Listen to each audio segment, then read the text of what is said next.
Humans are about to head back toward the moon after more than half a century. But this isn't just nostalgia. What's happening now is a deeper competition between two very different approaches to lunar exploration. One built on openness, partnership, and rules, and the other on a centralized, phased strategy to land humans by 2030. Today we're breaking down how this shift is already shaping who the world trusts to steward our next era on the moon. We'll explore strategic goals, how legal frameworks like the Artemis Accords influence behavior, and why the lunar South Pole is the place where all of this will really matter. At first glance, NASA's next crewed mission may seem modest, a flyby around the moon, not a landing. But nothing about this mission is symbolic, it's strategic. The spacecraft is called Artemis II, and it's scheduled to launch in March 2026, after recent delays exposed by test challenges. This 10-day mission will carry a 4-person crew, 3 Americans and 1 Canadian, around the moon and back. It's the first human flight past lunar orbit since 1972, and its purpose isn't glamour, it's credibility. Compare that with the Chinese approach, a centrally directed lunar program under the China National Space Administration that has been building robotic lunar experience for years and aims for a crewed landing around 2030. China's missions like Chang'e 7 and Chang'e 8 are designed to survey the moon's south pole, build infrastructure for future research stations, and lay groundwork before people step foot there. What's crucial here isn't just timelines, it's the models these countries are using.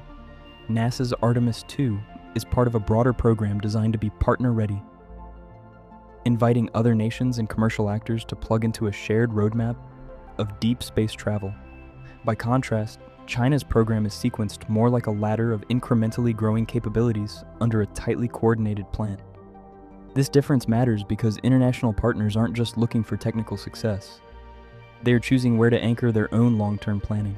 When NASA announces a mission schedule and standards that many countries agree to follow, it creates a network where coordination, data sharing, and joint training become possible.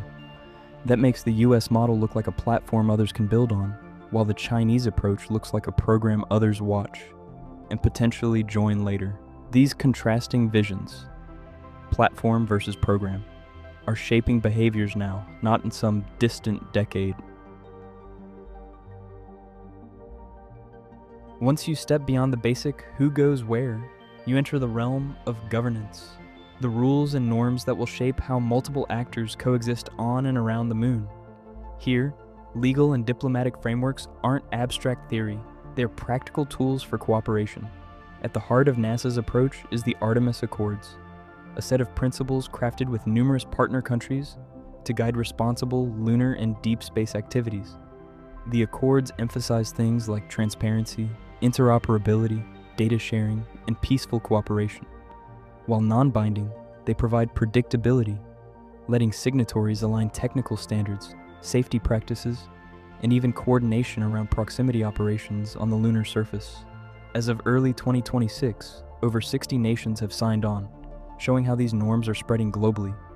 Why does that matter? Because the moon is no longer an empty place waiting for one flag and footprint.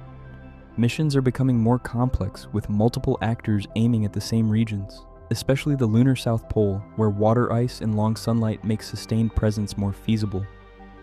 Knowing how other missions operate and having shared expectations for behavior reduces the risk of misunderstanding or conflict. The Artemis Accords attempt to convert broad principles, like the 1967 Outer Space Treaty, into practical procedures for the world driven by multi-actor activity, rather than just bilateral or national programs. China has not joined the Artemis Accords, and its surface cooperation strategy has been less publicly defined. Rather than setting out formal coordination principles, Beijing's plan appears to rely on operational experience and bilateral partnerships developed through specific missions like the International Lunar Research Station concept. This isn't inherently problematic, but it does contrast with the explicit multilateral model NASA is promoting. The risk here is that multiple actors operating in the same lunar neighborhoods need rules of the road, even if they're soft rules. When agencies share common norms and expectations, others can plan with confidence. When norms are less articulated, they emerge through practice, which might be slower or more uncertain. In short, the battle for lunar influence is not only about rockets and landers, It's about who writes and lives by the rules that everyone else will follow. If you want to see strategy and governance turn into tangible stakes, look at the lunar South Pole. This region, forever etched into space exploration discussions, is special for multiple reasons. Patches of near-constant sunlight, crucial for power, evidence of water ice in permanently shadowed craters, critical for life support and fuel, and terrain that promises scientific discoveries and economic opportunity. It's no wonder this spot is the focus for future human and robotic missions. For NASA's Artemis program, the South Pole is the target for Artemis II, now planned for later this decade. Artemis III is meant to be the first American crewed lunar landing since the Apollo era, landing near these valuable polar areas.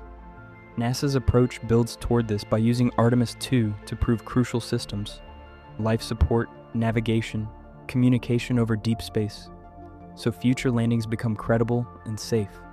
China's lunar roadmap includes robotic missions like Chang'e 7 and Chang'e 8, aimed precisely at these polar regions, conducting scientific surveys and testing technologies needed for eventual crewed landings and the proposed International Lunar Research Station. These missions aren't public gestures, they are methodical steps toward human presence and infrastructure in the same high-value terrain. Why does this matter for viewers? Because once multiple players operate in or around the same lunar zone, coordination becomes essential. This is where norms like those in the Artemis Accords could be tested in real scenarios. Safe zones, data exchange, approach procedures, and transparency protocols become practical necessities, not diplomatic buzzwords.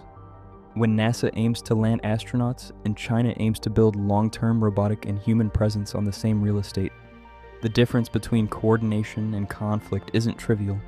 It's about how multiple actors operate side by side, avoid interference, and create a sustainable environment for science, commerce, and exploration. This is why the moon's South Pole isn't just a location on a map.